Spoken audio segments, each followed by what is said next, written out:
Hey everyone, welcome back. If your iPhone keeps disconnecting every few minutes, do not restart your router, do not call your provider. The right fix is inside your phone and takes 30 seconds. First, go ahead and open the settings and tap on Wi-Fi.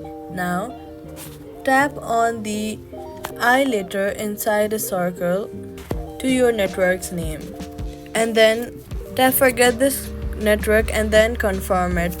Next get back and then tap general, scroll all the way to the bottom and then click on transfer or reset, then tap on reset, then tap on network settings.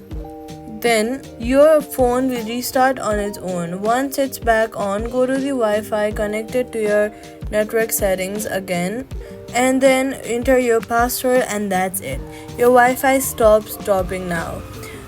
So just forget the network, reset network settings, reconnect, and you're done. If this fixed you, comment yes below and subscribe for a new fix every single day.